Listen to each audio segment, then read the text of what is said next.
अस्सलामु अलैकुम वरहमतुल्लाहि वबरकातुहू। बिस्मिल्लाह वस्सलातु वस्सलामु अला रसूलिल्लाह।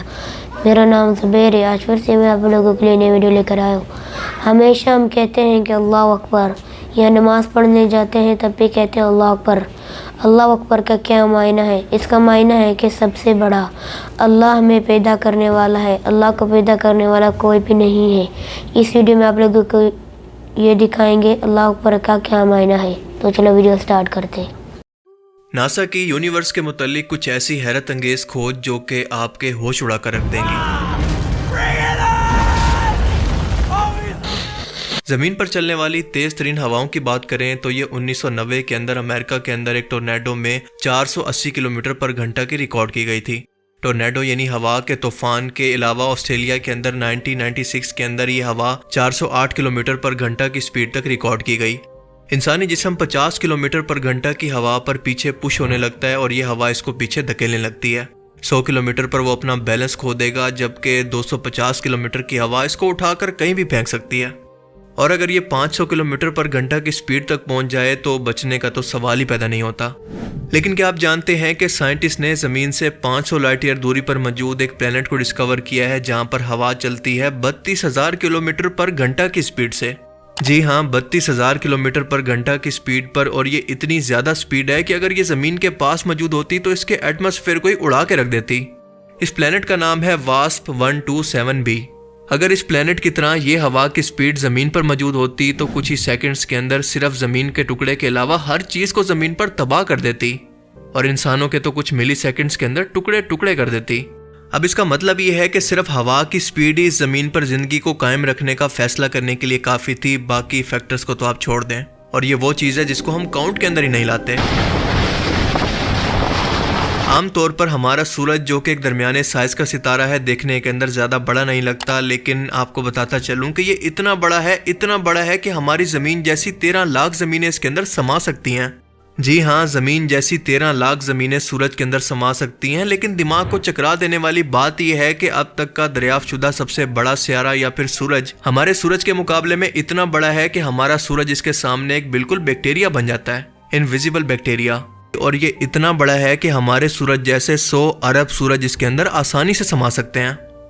ये हमारी मिल्की वे गैलेक्सी के अंदर ही 19,570 लाइट ईयर दूर मौजूद है, और इसका डायमीटर यानी एक हिस्से से दूसरे हिस्से का दरमियानी फासला 2.14 बिलियन किलोमीटर है, जिसे अगर आप एक सर्कमफेरेंस यानी एक गोलाई से दूसरी गोलाई तक नापें तो ये 6.7 बिलियन किलोमीटर बनता है। एक कमर्शियल जहाज तकरीबन 900 से 1000 किलोमीटर पर घंटा की स्पीड तक उड़ सकता है। इस हिसाब से इसे सूरज का चक्कर लगाने के लिए बिना रुके 856 साल तक मुसलसल उड़ना होगा। और रेफरेंस के तौर पर आपको बताता चलूं कि सेम इसी जहाज को ज़मीन का पूरा चक्कर लगाने के अंदर 2 दिन से भी कम का टाइम लगेगा, जबकि हमारे सूरज का चक्कर लगाने के अंदर इसको 202 दिन का टाइम लगेगा। स्टीफेंसन 2b के सामने हमारे सूरज की औकात को, उसके बाद हमारे ज़मीन की औकात को, और उसके बाद हमारे जिस्म की औकात को सामने रख कर देखें कि ये है इस कायनात के सामने आपकी हैसियत। हम इंसान जो कि कुछ भी नहीं है, लेकिन फिर भी ज़मीन पर सब कुछ होने का दावा करते हैं। बहुत से लोगों को आज भी लगता है कि ये गोल दायरे के अंदर घूमता हुआ एक प्लानिटरी सिस्टम यानी हमारा सोलर सिस्टम रियल के अंदर भी कुछ ऐसा ही दिखता है, यानी तमाम प्लैनेट्स जिसके अंदर हमारी ज़मीन भी शामिल है एक स्टेशनरी या फिर स्टील हालत के अंदर सूरज का चक्कर लगा रहे हैं। पर ये सच नहीं है। सच ये है कि ना सिर्फ ये खुद को ऑर्बिट कर रहे हैं जैसे हमारी ज़मीन खुद का भी चक्कर लगा रही है, बल्कि हमारा सूरज अपने गिर्द मौजूद तमाम प्लैनेट्स को लेकर मिल्की वे गैलेक्सी के सेंटर के पास एक खास पैटर्न के अंदर कुछ इस तरह से घूम रहा है, और इसे इस एक चक्कर को पूरा करने के अंदर 230 मिलियन साल लगते हैं, जिसे हम गैलेक्टिक ईयर कहते हैं। और ऐसा इसलिए कि हमारी मिल्की वे गैलेक्सी के सेंटर के अंदर एक सुपर मैसिव ब्लैक होल मौजूद है जिसका नाम है सैजिटेरियस ए। सैजिटेरियस ए की ग्रेविटी इस कदर ज्यादा है जो कि हमारी पूरी की पूरी मिल्की वे गैलेक्सी को अपने गिर्द घूमने पर मजबूर कर रहा है। और आपको बताता चलूं कि ये स्पीड भी कोई मोटरवे की स्पीड नहीं है, यानी 100, 120, 140, बल्कि ये है 8,28,000 किलोमीटर पर घंटा की। जी हाँ, जस्ट इमेजिन दैट। और ये मिथ भी गलत है कि मिल्की वे गैलेक्सी दिखती कैसी है। सच ये है कि हमने आज तक मिल्की वे गैलेक्सी को नहीं देखा, बस इसके आसपास की गैलेक्सीज की शेप को देखकर हमने अंदाजा लगाया कि ये ऐसी स्पाइरली दिखती होगी, और हम बाहर निकलकर इसकी शेप को कभी देख भी नहीं सकते, चाहे जो मर्जी कर लें। इसकी वजह यह है कि हमें इससे बाहर निकलने के लिए तकरीबन 1 लाख लाइट ईयर का टाइम चाहिए, और इतना ही टाइम चाहिए यहाँ से वापस आने के लिए। और लाइट एक सेकंड के अंदर 3 लाख किलोमीटर का सफ़र तय करती है। अब आप अंदाज़ा लगा लें कि बिना रुके आपको 2 लाख लाइट ईयर या फिर स्पीड ऑफ लाइट की स्पीड पर भी 2 लाख साल तक सफ़र करना पड़े just to see the real shape of your galaxy. हैरत की बात यह है कि जैसे हमने ऊपर जाना कि मिल्की वे गैलेक्सी खुद भी सैजिटेरियस ए ब्लैक होल के गिर्द घूम रही है, लेकिन ये घूमना ऐसा नहीं है जैसा कि एक गोल चक्कर हमें वीडियोस के अंदर दिखाया जाता है।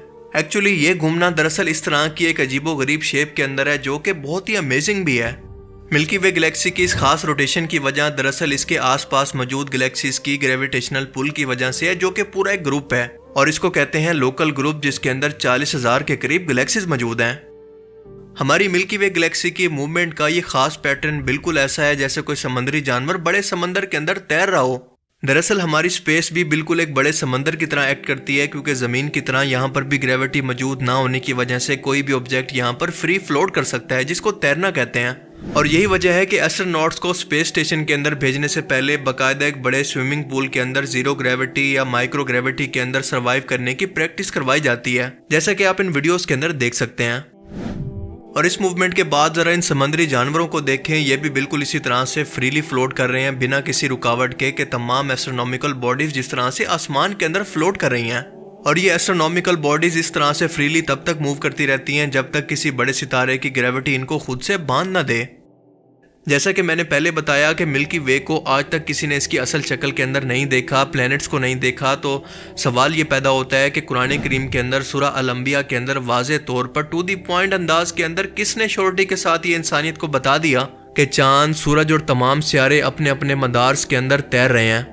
अब जरा आप यहाँ पर गौर करें कि अगर सिर्फ ये बात होती कि सिर्फ तैर रहे हैं तो ये गलत होता, लेकिन इस कायनात के खालिक ने तो ये भी बता दिया कि वो अपने एक मखसूस मदार के अंदर ग्रेविटी के असर की वजह से तैर रहे हैं बिना किसी रुकावट के। क्योंकि अरबी का जो लफ्ज़ इनके लिए इस्तेमाल किया गया है इसका नाम है यस्बहून, जो कि उस वक्त इस्तेमाल किया जाता है जब कोई चीज़ तैर रही हो। आप एक लम्हे के लिए ज़रा सोच कर देखें कि आज से 1400-1500 साल पहले इस कायनात को बनाने वाले के अलावा भला ये कौन बता सकता है कि ये कायनात दिखती कैसी है, इसकी नेचर कैसी है, सिवाय अल्लाह के। आसमान के अंदर मौजूद इस फैब्रिक की वजह से जो कि नज़र नहीं आता, हमारी खला के अंदर ग्रेविटी पैदा होती है, क्योंकि जितना भारी ऑब्जेक्ट होगा उसकी ग्रेविटी उतनी ज़्यादा होगी। और इसका सीधा सीधा जिम्मेदार होता है स्पेस फैब्रिक, जिसको आप इस वीडियो के जरिए समझ सकते हैं कि जितना गहरा यह स्पेस के अंदर जाकर रुकेगा उतनी ज़्यादा उस ऑब्जेक्ट की ग्रेविटी आसपास की चीज़ों को खींचेगी। और क्या आप इस बात पर यकीन करेंगे कि 19वीं सदी की सबसे बड़ी दरियाफ्त को, जिसको आइंस्टाइन ने एक्सप्लेन करके साइंस का रुख ही बदल दिया था, इसको कुरान करीम के अंदर सूरह अज़-ज़ारियात की आयत 7 के अंदर अल्लाह फरमाता है, उस आसमान की कसम जो कि जालीदार है।